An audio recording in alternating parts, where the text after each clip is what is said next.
News First, Newsline Prime with Araz Shaukat Ali. Hello, good evening, and this is Newsline Prime at live as usual from the Newsfirst studios in Dawson Street in Colombo. And it's been a wet day all day here in beautiful Sri Lanka, but hey, we still live on paradise. And this evening, to discuss a variety of issues that are in the public mind even, we have with us that veteran and very vociferous Vasudeva Nanekara. Very good evening to you, Mr. Vasudeva. Same to you, good evening. And it's lovely to see you this evening. Much better for you than the morning, is it? Better. Better. After a nap. Better. After a nap. After a nap. Here we go. Now then, the matter that is being most talked about is the depreciation of the rupee against the dollar. When this government came in 2015 in January, the exchange rate was approximately, the rate of exchange against the dollar was about 131. And now it is, well, it's 170 now. I had to take some time to say that. Yeah. Not because I didn't know, but because I had to get it. You know, it's just sinking in. It's 170. Now, what do you have to say about that? What is your take? As you know, everything is getting expensive as a result. Naturally. And so the exporters are complaining that they need Ramal Jar Singh, the president of the National Chamber of Exporters. He said that he wishes that there would be at least a temporary intervention. Government tried to intervene, but with no success. Yeah. And they threw away, I think, about $6 billion. Yes. It is the economy. We can't afford to have this kind of imports. Yeah. We can't afford to let our current account remain open and outflow of exchange to be unchecked. Yeah. And we cannot be without getting more and more foreign direct investments into the country. But we are only getting foreign direct investment of things like Volkswagen and so on. And I don't know what our BOI is doing, and I don't know what Mangalayappa is doing, advising the BOI. I appreciate your humor. Foreign direct investments have and exports have come down. Yes. Foreign direct investments have come down since 2015. Yes. 2015 we had at the level of 5.46 billion exports. Yes, 546 million dollars. Yes. Now it's 2018. It is 3 billion. Yes. Odd. Yes. So that is the cause. Then the cause next is the foreign direct investment. Yeah. $544 million in 2015. Now it's $492 million right now. That's right. So exports have come down from 546 billion. Outflow of the foreign investment in the stock exchange, in the securities are continuing. That's a continuous phenomenon. Yes, but of course the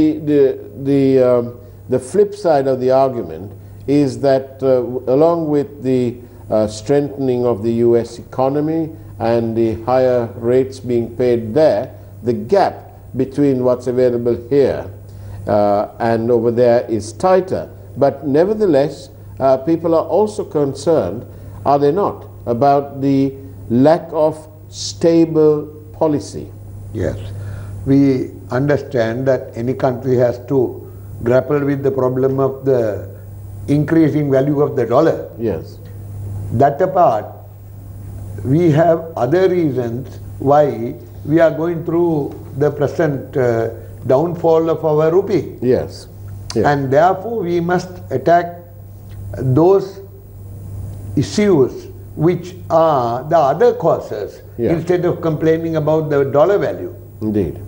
But do you know, a few weeks ago, one of our guests was saying that this government is ever so fortunate because every now and then, on a regular basis, they put out, there are various little matters that don't really matter, but they put it out and it captures the imagination of the media and of the public at large, and so the focus is deflected away from the real problem being the economy. Economy, yes. Calculatedly, these are being practiced by any government, and this government is an expert on this. Yeah. In order to have issues which are outside the sphere of the economy, and which are issues which matter little to the vitality of the economy, but to the curious mind of the public, they happen to be the most important. Indeed. So they play on the curious mind of the public. And this, at this, I think Mangala Samarveera is a bit of expert. Is he? Yeah. But people are saying that this is what happens when you don't have a professional where it matters. And what they're saying is, I know it's a little bit flippant, but they do point out, and I can't help but take notice of what they're pointing out, and that is that a fashion designer turned finance minister is not the ideal. Yes. Perhaps I wouldn't go into the question of his profession. Any person of any profession can turn out to be a good finance minister, provided he is located in correct territory. But this is the same person who described Field Marshal now, and then General Sarat Fonseca. Didn't he say, isn't he the one who said that he wasn't even fit enough to be the General of the Salvation Army? I remember that. You do remember that, don't you? I do remember. Yeah. And I think the finance minister should have in return the same kind of comment about him. Yes. But we shall spare him for the moment. For the moment. Yes. Save that for another day, shall we? Save it for that. Now then, but I must add that any finance minister becomes a villain in this kind of political economic context. Yeah. Becomes a villain, even if he wasn't one before. But in the case of this finance minister, he becomes a devil himself. Indeed, indeed. Now then, another matter of causing some concern and debate amongst the public is the matter of the Inspector General of Police. We had the news reports before that he was being asked to be moved, and now we're told, actually, we're now told that the ministry will be launching a investigation into allegations of Ministry Secretary. Indeed. Yes. Is this what we need? Is this the kind of IGP that we need? Well, I have never found this IGP to be a serious personality involved in the affairs of the police. He has been more famous for being involved in other spheres. So he's more famous for the infamous. And in addition, about the issue that is presently doing the issue of Nalaka de Silva. Yes. He is known to be a friend and kind of a protector of Nalaka de Silva. And the delay even in getting Nalaka de Silva out of the service, at least temporarily, wasn't easy because of the IGP's blockade. But now the question has arisen, what relationship has the IGP with Nalaka de Silva, particularly in respect of matters about which Nalaka de Silva is being questioned? Indeed. It's a serious matter, isn't it? Because if you remember, this government came in on the basis, on promises of establishing good governance and a level playing field and so on and so forth. And yet, we are still waiting for almost 4 years on. We're waiting to hear the end of cases like Lasantha Wickramatunge, Wasim Tajuddin, Keith Noya. We're still waiting. We're still waiting. What's the problem? Well, of course, we're still waiting for the bond matter to be resolved as well. But what about these criminal matters? The government either began with a bang about the investigations and about the criminal offences that have been referred to by you, and without much of evidence in hand. Now they are on a voyage of discovery. Right. So their voyage is not over and the discovery is not yet, and therefore you find that the government is on a bad wicket in explaining why the delay is. They may find on this voyage of discovery that this voyage is cut short by the small matter of an election and the people voting them out. Yes, that could come about as a result of the present delaying process.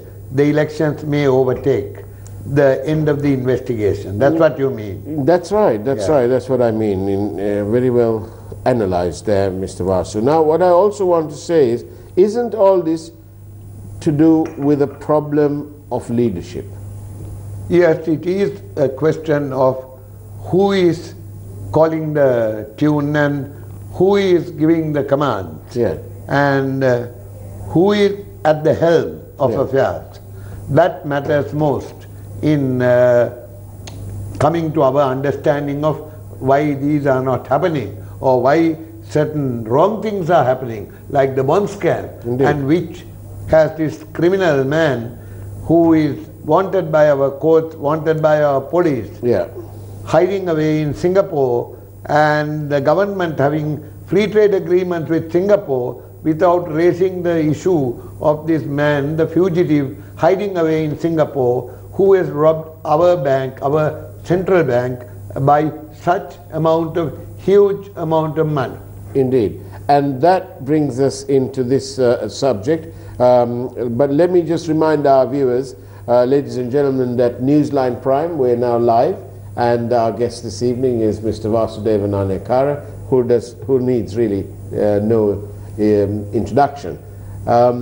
Also to let you know that our SMS line is open. It's 0772 300 305.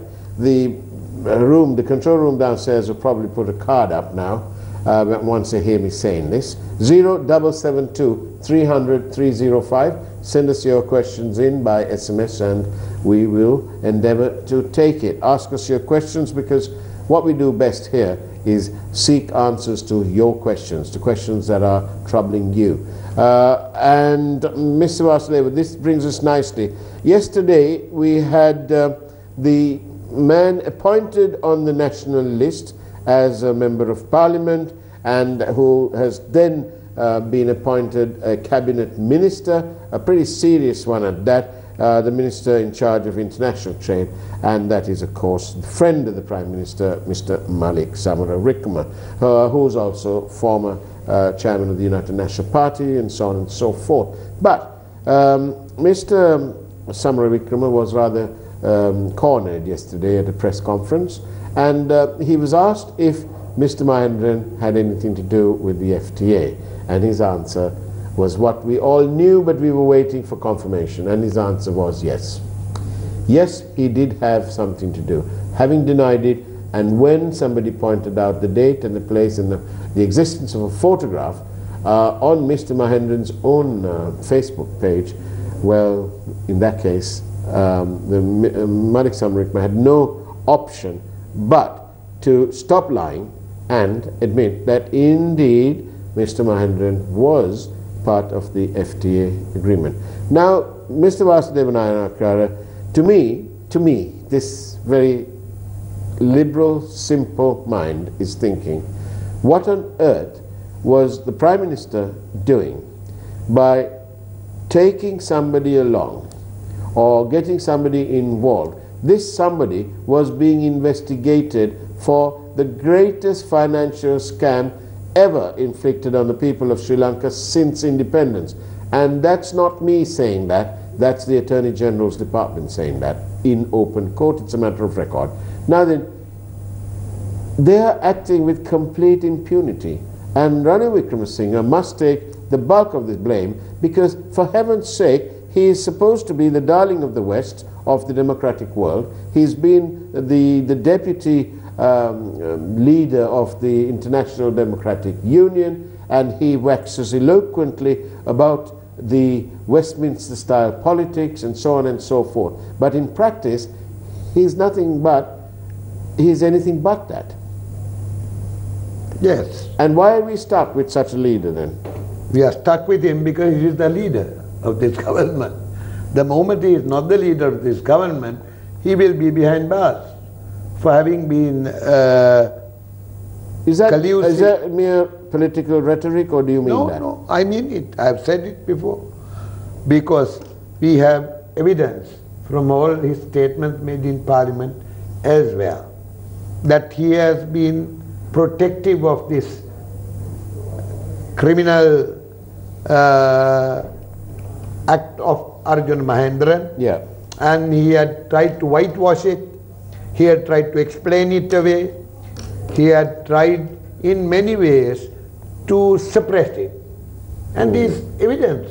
And therefore, he who suppresses evidence or an act which constitutes a crime or any offense is obviously has an interest in doing so. And these are circumstantial evidence on which any other man would have been taken in for questioning, at least if not into custody, and produced in courts. For all these point at his having had a collusive relationship with Mahendran. A question from one of our viewers. It is to be proved if Mahendran robbed any government money personally, or if it's only his son-in-law who profiteered. Well, that's the question. But if one has been following the proceedings of the current action in the magistrate's court against Kausanpali Sena, Arjuna Aloysius, the son-in-law, and others, then one will realize that there is apparently, please listen to the words carefully, there is apparently a voucher in which a check has been issued and it has been cashed by somebody in Arjuna Mahendran's office while he was the governor of the central bank. And the payment came from another company that is connected to his son-in-law. So whether that was bond money or other, if it was legitimate money, non-related to bond, is another matter altogether. But, for example, in the United States, if you are arrested, let's say, to do with drugs or money laundering, then you will have to prove all that yourself, because there is no place in a robust democracy for proceeds of crime to be allowed to remain with the perpetrators of the crime. But yet we have no less a personality than Ranil Wickremesinghe, Prime Minister, and his mate Malik Samaravikrama, both of whom said that there is no loss to the state. Oh no, there is no loss to the state, they said. They said, we've got 12 billion of the money with the central bank stuck with there. Do you know, the level of insulting the intelligence of the average man is beyond belief, the two of these, the Wickremesinghe, Samaravikrama duo. What do they think? Who do they think they're fooling? For 12 billion to remain at the central bank, and for stated profits of over that amount, and the fact that in Bond 2, which has not been investigated yet, and we are saddened by Dr. Indrajit Kumaraswamy not having started the forensic audit on Bond 2, we're saddened. It beggars belief. There's apparently that there's about another 6 billion rupees out of Bond 2 in profits, and that is yet to come out. And then what are they going to say? And the law, Mr. Vasudeva, provides that if you've played around with public money, as they've done with the EPF, the loss to the EPF has been calculated by the Presidential Commission at 8,500 million, 8.5 billion. The law provides that if you do that and get caught and it's proven in a court of law, the fine will be twice that amount. Yeah. So that's 17 billion. Yeah. Plus the 8.5, that's 25.5 billion. There's only 12 billion stuck there. So what happened to the rest of the money? Apart from the... Oh, I have to ask you this. Did you get any checks from them? Did you get any checks from Not them? yet. Not yet. Okay, good. Go on. Apart from the calculation that you did just now, Yeah. and the total that you have shown as the immediate losses that we have incurred, and Just to the EPF. just on the EPF alone, Yes. and the provision that double should be the fine of the amount that have been defrauded. Leaving all that aside, a fraud for any amount of money, small or big, is a fraud that is punishable as an offense under our penal code. Right. And therefore, having played with public funds, with the collaboration of son-in-law and father-in-law as the head of the central bank and the primary dealer, they can't now turn around and say, here's some money we have, you can recover what you have lost out of that. Having perpetrated a fraud. What about all this? What about all the proceeds of the crime? If indeed the magistrate agrees, They have to be pursued to that. If the magistrate agrees that it was a fraud and then imposes a custodial sentence and a fine and so on and so forth, then what about all the assets that have been accrued with the proceeds of crime? Remember that when there is a departure from procedure, that's when trouble starts. That's when corruption raises its ugly and slippery head. That's where it all starts with. A departure from process or procedure. You yourself very familiar with this in the matter of Sri Lanka Insurance, the privatization. If you remember, the cabinet at the time reserved for itself the right to choose to make the final decision on whether or not Sri Lanka Insurance will be sold or whether it's going to be managed by some foreigners. Unfortunately, for whatever reason, it didn't come back to cabinet.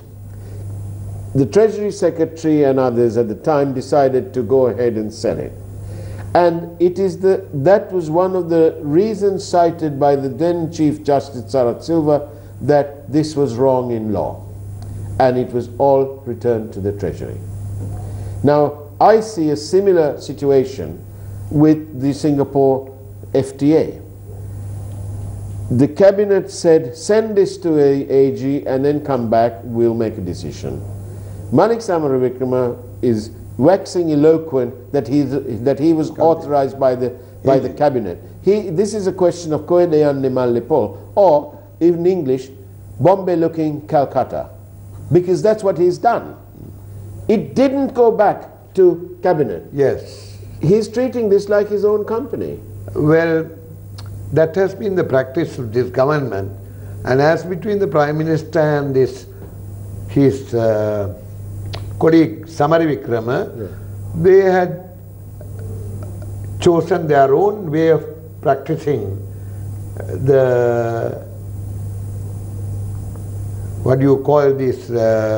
practicing their corruption. Yes. They had their own way of practicing corruption between the cabinet and themselves. Yeah. They have the formal vetting by the cabinet. Yeah. Thereafter, the operation takes outside the cabinet. This has been the practice Indeed. of their corruption. So this is not something new, about all of which they will be accountable no sooner than they are not in power. Now then, we've got 5 minutes left and the questions are coming in thick and fast. This one's, let's turn to politics. What's your stand on the succession? Who should be the leader of this party that you are also supporting? Who should be the leader of the JO, Well, yes. joint opposition? Yes. Yes. Should it be Namal Rajapaksa is my real question to you. You are referring to the successor. Yes. Too early to decide on a successor. No, I'm asking you who will be the candidate. For Are you the going- presidential election. Yes, I'm asking will you... Again, too early to decide on Right. this matter, because we have agreed that we will have a discussion and an agreement and Will a consensus. will you support a move to have Namal Rajapaksa? I have my own choice, Yeah. and I would propose Who would you Chamal, propose? even though he is a Rajapaksa. Chamal Rajapaksa. Chamal Rajapaksa. Right. You wouldn't... You That wouldn't- is my you'll that is rule my Namal choice. Rajapaksa out. Certainly not Namal Rajapaksa at this stage, Right. Will there be a stage, do you envisage, when we may not be there when that stage comes. in terms of years? Yes. Okay. Right. Then another question. Somebody is saying, please ask your guest about Udayanga Weeratunga. What about Udayanga Weeratunga? Why can't you guys just phone him and say, listen, the game's up, please come back? I don't know why he is not being brought. I remember There is some technicality going on. there may be many technical issues involved about extradition, agreements for extradition, etc., etc. Yeah. But we all know how Bin Laden was gunned down, Yeah. not by any international formal procedures. Yes. Are you suggesting that we gun him down? No, I suggest that we bring him here by one means or the other, Oh, rendition him. rendition. CIA style, maybe. Yeah, do so.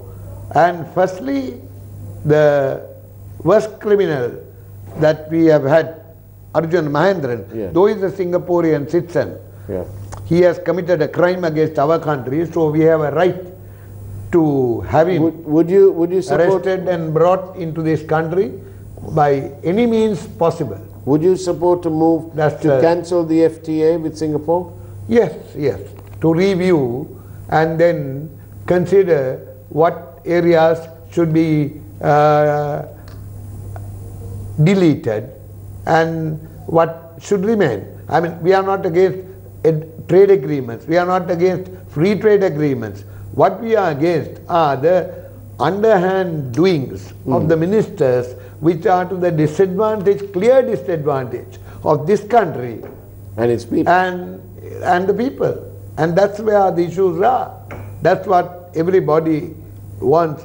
That's why there is a committee going into the FTA to, that's a expert, committee of experts who know about this, who know the subject well. They are going into the The matter. last and final question before we leave you.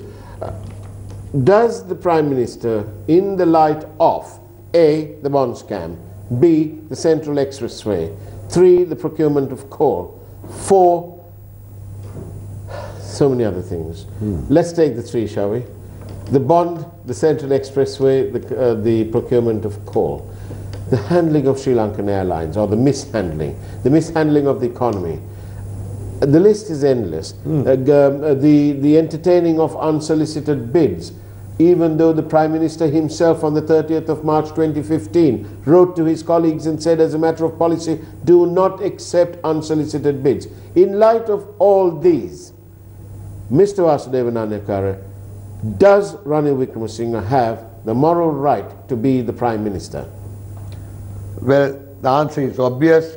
He has no moral right to be the Prime Minister, and he has no constitutional right to be the Prime Minister in the light of the crimes that he has been privy to, and in the light of the obvious relationships he had continue to have with the people who have done the worst to this country? Well, this government, I'll leave you with the final thought. This government has muddled on all fronts, and only rhetoric and deception. What is the solution out of the mess is the question, but we've run out of time. Vasudeva Nanekara.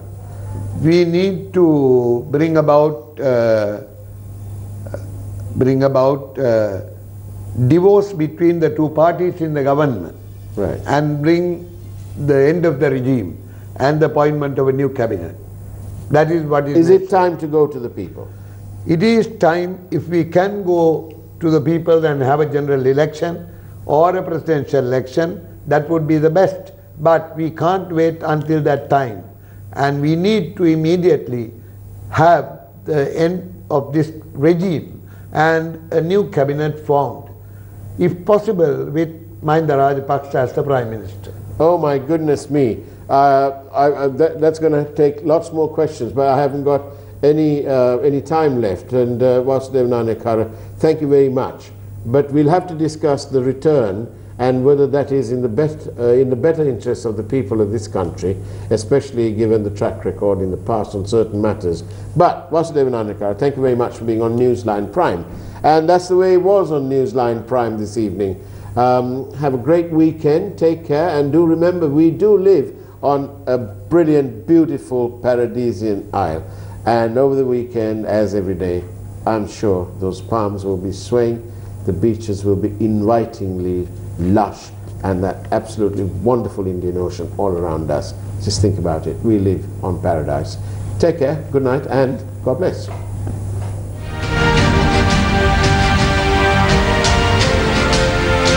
News First, Newsline Prime with Faraz Shaukat Ali.